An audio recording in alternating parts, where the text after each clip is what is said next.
The price you see on the screen is getting away with a lie right now because the real market, the one that has to deliver actual bars, doesn't trade on vibes. It trades on bottlenecks, windows, and who can source metal without taking a haircut. And the weird part is, there's a force actively trying to convince you nothing is happening. Not with a press release, with the only weapon markets ever really use, volatility and noise. But the signal is somewhere else, and once you see it, you can't unsee it. Stick with me, because later I'm going to give you the exact next week checklist that tells you whether this tightness is building into a squeeze, or whether it's about to dissolve into a fake out, and I'll tell you what level changes the math. Here's what you're probably noticing first. Dealers aren't arguing with you about the price, they're arguing with you about time. It's maybe next shipment. We can lock it, but delivery is stretched. That size is tougher this week. And if you've been around metals long enough, you know that's the tell. When the conversation shifts from spot to sourcing, you're no longer watching a normal market. You're watching a chain react. And that chain has a funny habit. It can look totally calm on the surface, right up until it snaps into motion. That's where the real pressure starts. Because bars are harder to source doesn't mean the planet ran out of metal overnight. It means something in the plumbing is tightening. It means the premium you pay for immediacy is rising, even if the headline price looks like it's just drifting. And the hidden detail, the part most people miss because it doesn't fit into a clean tweet, is that the truth is often in the curve, not in the quote. The spread, not the spot. The cost of getting metal now, not the theoretical price of metal later. Let's ground this in what the tape has been doing, because context matters. This month has not been a gentle grind. Gold has been up in the air at elevated levels, pushing toward the upper end of its recent range, trading around the high 4,000s per ounce, call it roughly the mid $4,600s to $4,700 area this week, after starting the month notably lower. Silver has been even more dramatic, ripping into the 90s per ounce after being in the 70s not long ago. That kind of move doesn't just change charts. It changes human behavior across the whole supply chain. And the moment behavior changes, availability changes. But that's not the part that matters. The part that matters is what those moves force people to do. When gold and silver jump like that, the comfortable middle disappears. The people who were waiting for a dip suddenly feel late. The people who already own metal suddenly feel smart, and then, weirdly, scared. Dealers who were happy carrying inventory start thinking about one thing: replacement risk. Can I restock what I sell at a predictable price without getting wrecked? And refiners and fabricators, who live in the real world of capacity constraints and shipping schedules, don't care that your chart pattern looks bullish. They care about throughput, blanks, assays, and insurance. So the first thing you see in the physical market is not a dramatic sold-out banner. The first thing you see is hesitation, smaller allocations, wider premiums on the exact items everyone wants, longer lead times, dealers de-risking. And that's how scarcity begins in modern markets, not with empty vaults, but with thinner willingness. Now let's talk about the mechanism that makes this feel so confusing. Because on paper, a futures price is a real price. It's not fake. It's just a different product than the thing you're trying to buy. A futures contract is a standardized promise with a delivery framework. It lives inside a set of rules: what qualifies, where it can be delivered, what bar sizes are deliverable, how the warehouse system works, how notices work, how margin works, and how a lot of participants never intend to take delivery at all. They trade exposure, they roll, they hedge, they arbitrage, they manage risk. A bar in your hand, or a bar in a dealer's cage, is not exposure. It's inventory, it's working capital. It has fabrication embedded in it, it has logistics embedded in it, it has, can I get the next one embedded in it? And those embedded costs are exactly what start to flare when demand gets urgent. So you can absolutely have a world where the futures price prints cleanly every second, while the real availability of certain bars gets tight. Because the constraint isn't metal exists. The constraint is metal exists in the right form, in the right place, under the right rules at the right time. That's the distinction most people never learn until they hit it. And if you want to know whether that constraint is tightening this week, you don't start by doom-scrolling headlines. You start by listening to structure. Here's the core idea, in plain language. When markets feel loose, the future is cheaper to hold. When markets feel tight, the present becomes valuable. That's it. That's the heartbeat. In futures terms, that shows up in the shape of the curve. If near-term contracts are expensive relative to later contracts, you're seeing a market willing to pay for immediacy. People call that backwardation, or at least a flattening that leans that direction. If later contracts are higher, that's contango, often reflecting carry costs like financing, storage, and insurance. Now, don't get hung up on jargon. The so what is simple. When the front end acts like it's scarce, someone is paying up to get metal sooner. And when someone is paying up for sooner, the physical chain feels it. Because arbitrage desks, dealers, and sophisticated buyers all start doing the same thing. They try to pull supply forward.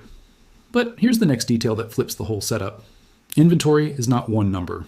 Inventory is categories. There's metal in warehouses. There's metal in vaults. There's metal that is eligible, meaning it meets specs and is stored in an approved place.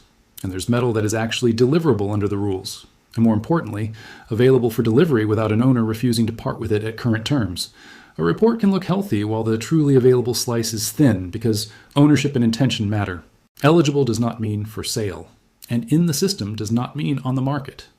So when you hear bars are harder to source, what you are often seeing is this. The market is discovering that the metal people are willing to sell is smaller than the metal people assumed existed. That's not conspiracy. That's incentives. That's what happens when prices jump and holders become picky. Now zoom in on bars specifically, because bars are where tightness gets loudest. Coins, small bars, kilo bars, 100-ounce bars, 1,000-ounce good delivery bars, these are not interchangeable at the speed retail imagines. You can melt and recast, yes, but not instantly and not without friction. You need refineries. You need fabrication lines. You need blanks. You need assayers. You need transport. You need working capital. You need someone willing to take the price risk while metal is in transit and in process. And volatility changes that willingness overnight. When price is stable, a dealer can carry inventory and feel fine. When price is whipping, the dealer's enemy is not lack of demand, it's replacement risk. If they sell you a bar today and price gaps up before they restock, they're short inventory. If they sell you a bar today and price gaps down, you might cancel or you might hesitate. Or the dealer might be sitting on losses if they hedged imperfectly. So what do dealers do when volatility spikes? They protect themselves, they ration, they widen spreads, they slow deliveries, they push you to pre-order. That feels like scarcity because functionally it is scarcity of immediacy. And that's why this week matters, because the calendar is the catalyst. Markets don't just move on news, they move on deadlines, option expiries, month-end books, delivery windows, index rebalances, thin liquidity pockets around weekends and holidays. The calendar is when the abstract world of exposure has to reconcile with the concrete world of settlement. So here is one way this gets ugly fast. If you draw near a delivery period and the front month contract starts tightening, anyone short has to make a choice. Roll the position, deliver, or pay up to close. And if rolling becomes expensive, if the spread is hostile, then rolling isn't just a routine, it's pain. That's when forced behavior shows up. And forced behavior is rocket fuel. But that's not the part that matters. The part that matters is how that forced behavior collides with physical constraints. Because while paper can expand instantly, more contracts, more liquidity, more trading, physical cannot. Physical is throughput limited. If you want more bars, you have to make them, ship them, and finance them. And when demand accelerates in a short time window, the supply chain doesn't respond in a smooth line. It responds in steps. It clogs. Think of it like an airport. You can sell 1 million plane tickets online in an hour. That's paper. But you cannot get 1 million people through security in an hour. That's physical. When too many people try to move at once, what you get isn't no airplanes exist. You get lines, delays, higher prices for the remaining seats, and a lot of stress. That's bars this week. Now let's add the institutional layer, because this is where retail gets blindsided. Big money doesn't have feelings. It has constraints. When ETF inflows hit, the mechanism is not everyone suddenly loves gold. The mechanism is that shares are created, metal is sourced, and authorized participants do what they must to keep the ETF tracking. When options activity spikes, market makers hedge, and hedging can turn into reflexive buying or selling, depending on positioning. Here's the simplest version of the option story. If a lot of calls are bought, the dealers who sold those calls often hedge by buying the underlying exposure. If price rises, their hedge needs to rise too. That can create a feedback loop where rising price forces more buying to stay hedged. People call that gamma effects. And when that loop hits in a thin liquidity environment, like around a calendar choke point, it can create sharp moves that don't feel fundamental in the moment, but absolutely affect the physical chain because they change replacement risk and behavior. So even if the original driver is macro, rates, inflation expectations, currency stress, geopolitics, the amplifier can be pure market structure. And right now, macro is doing what macro does. It's making people distrust stability. When investors feel like policy is unpredictable, when geopolitical narratives introduce tail risk, when real yields and currency dynamics shift, metals get pulled into the safe haven spotlight. But the metals crowd also has a unique reflex, a skepticism of institutions. That skepticism itself becomes a flow. People want assets that feel outside the system. Bars are the most literal version of that. So you get a surge in preference for physical, even if some parts of retail are actually selling into strength. And that's not contradictory. That's the market fracturing into different behaviors by participant type. In fact, that split is one of the most important tells. You can have heavy selling of certain retail forms, big old bars, bags of coins, whatever, while simultaneously seeing tightness in the exact standard element products that are easiest for the system to use, hedge, and move. Refiners prefer certain inputs. Wholesalers move certain sizes. Dealers stock what people ask for most. If everyone suddenly wants the same items, you can see scarcity in those items, even if metal in general exists elsewhere. This is why the phrase paper versus physical is both useful and dangerously oversimplified. It's not one fight, it's a set of frictions, and frictions are what create spreads. So let's get practical. If bars are getting harder to source this week, what are the 5 proof points that would make that statement more than just vibes?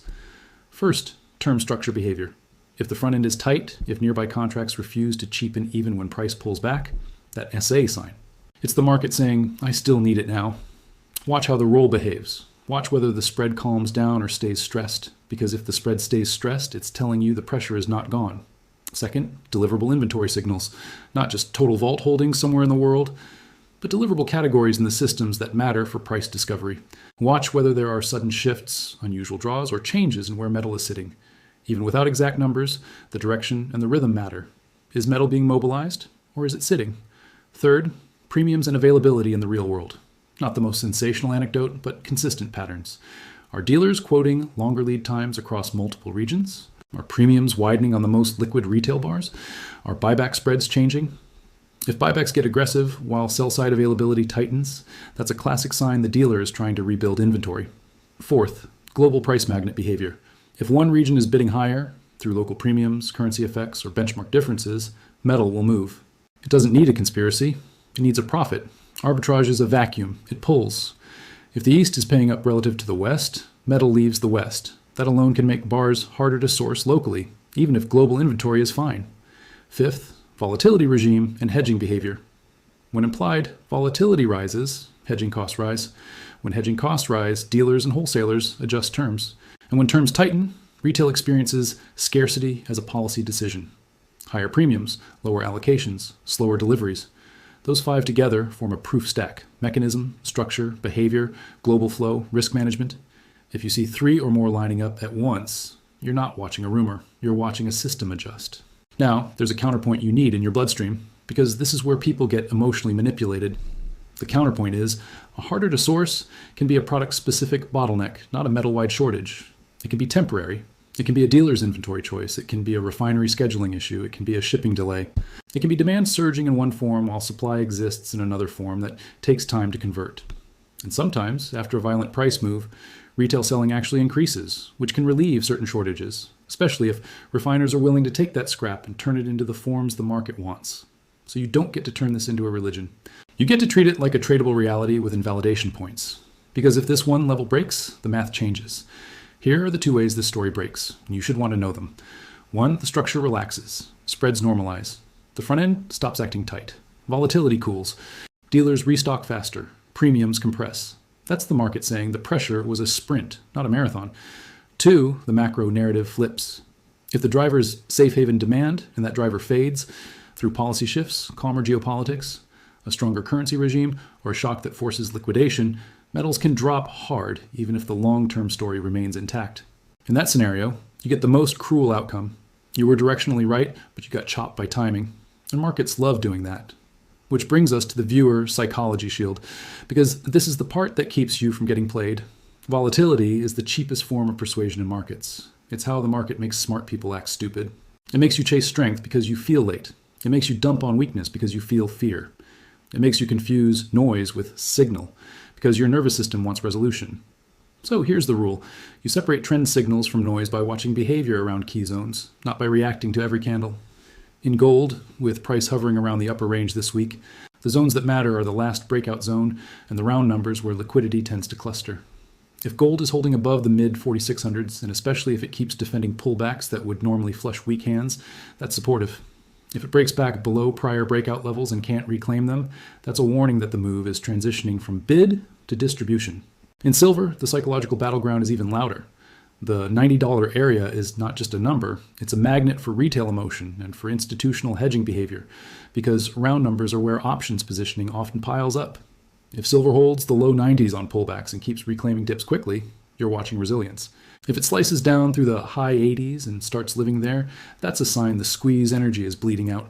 But don't turn those into magic spells. They're not prophecies. They're behavior checkpoints. Now let's talk what comes next in the next week or two, because this is where you either earn trust or you become noise. Scenario 1 is the controlled pullback and retest. This is the market exhaling. Price pulls back into the prior breakout zone, volatility stays elevated but not insane, and physical tightness persists quietly because demand is still there, just less frantic. In this scenario, premiums may stay sticky even if spot cools because dealers are still cautious. The curve may flatten but not collapse. And the confirmation is simple.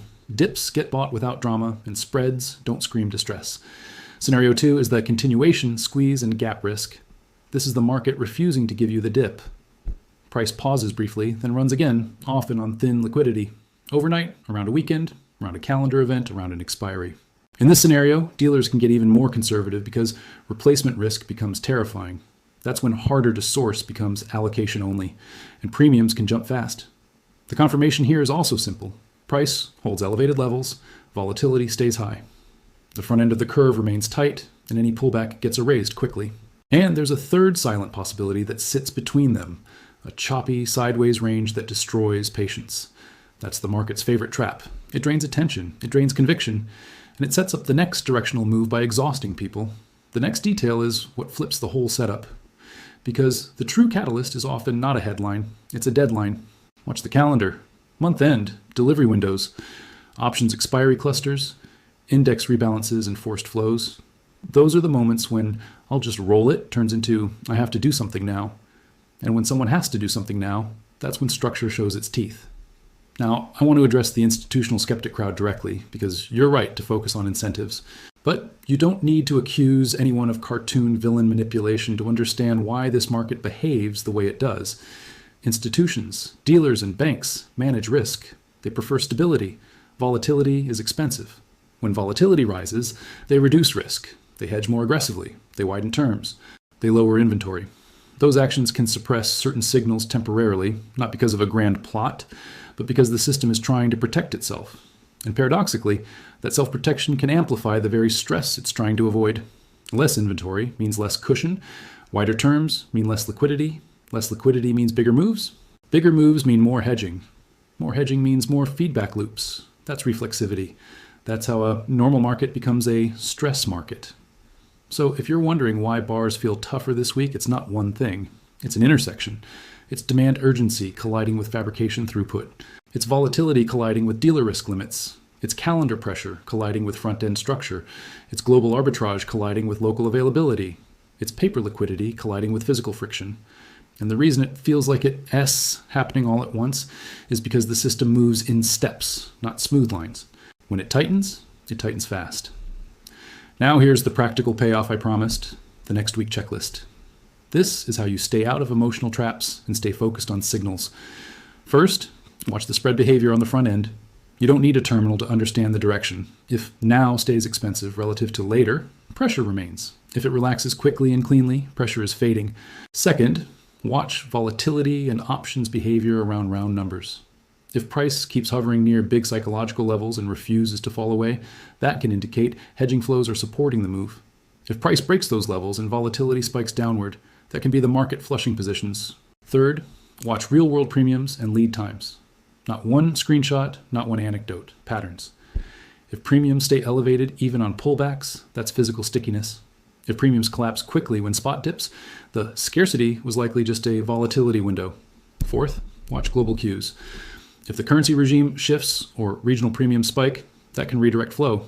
If the arbitrage incentives calm, local availability can improve. Fifth, watch the behavior of dips. This is the simplest signal that everyone overcomplicates. In healthy uptrends, dips are fast and shallow. In failing rallies, dips are slow and heavy. The tape tells you. Now let's talk targets and invalidation, not as promises, but as a map. In gold, the near-term upside magnet is the psychological round number zone above current highs, levels that invite momentum and force hedging. If gold can hold above the mid-4600s and keep pressing, the market will start behaving like it wants to test fresh highs quickly. If it loses that zone and fails to reclaim it, you should assume the market is transitioning into a deeper reset, potentially toward the low 4,500s or lower, depending on how violent the unwind gets. In silver, the obvious magnet is the triple-digit headline. Markets love printing round numbers because they're emotional landmarks and positioning magnets. If silver holds above $90 and keeps snapping back from dips, a push toward $100 becomes less crazy and more structural. But if silver breaks back into the 80s and stays there, you should assume the squeeze energy is cooling and the market is demanding a rebuild before any next leg. That's not prophecy, that's conditional logic. And conditional logic is what keeps you alive in a market designed to bait certainty. And one more thing before we close, and it's important. Even if the thesis is correct, price can whip around violently. You can be right about physical tightness and still get your face ripped off by a liquidation wave. You can be right about macro stress and still get a nasty pullback because someone has to raise cash. That's why time horizon matters. That's why position sizing matters. That's why you don't let one good week rewrite your entire risk plan. Because the market's favorite trick is to weaponize your own conviction against you. It'll give you a strong move, make you feel like you finally get it, and then it'll slam you with the kind of volatility that makes you question everything. That's how it transfers metal from emotional hands to patient hands, quietly, efficiently. So if you're feeling that itch, if you're staring at charts and feeling urgency, pause and ask a better question than what will happen? Ask, what would have to be true for my thesis to be wrong? And then track those conditions like a professional. If structure relaxes, if spreads normalize, if premiums compress, if dips stop getting bought, if the market can't defend prior breakout zones, respect it. If structure stays tight, if physical remains sticky, if calendar events keep producing upside pressure, if dips get erased, respect that too. The goal isn't to predict. The goal is to stay aligned with reality as it updates. And if you are the kind of investor who values logic over hype, mechanism over mood, then you already know the real edge isn't T, the perfect call. The edge is staying disciplined while everyone else is getting emotionally tugged around by price. If you want, in the next video we can go even deeper into one specific mechanism, how delivery windows and front-month spreads can signal stress before spot does, and how to read those signals without a terminal and without guessing. That's the kind of stuff that builds actual conviction, not internet confidence. Until then, remember what this week is really saying. It's not metal is gone. Its immediacy is getting expensive. It's the chain is tightening. Its price discovery is being dragged toward the physical world, one bottleneck at a time. And when that happens, the loudest moves often come right after the quiet warnings. Stay sharp, watch the spreads, watch the calendar, watch how dips behave, and don't let volatility do your thinking for you.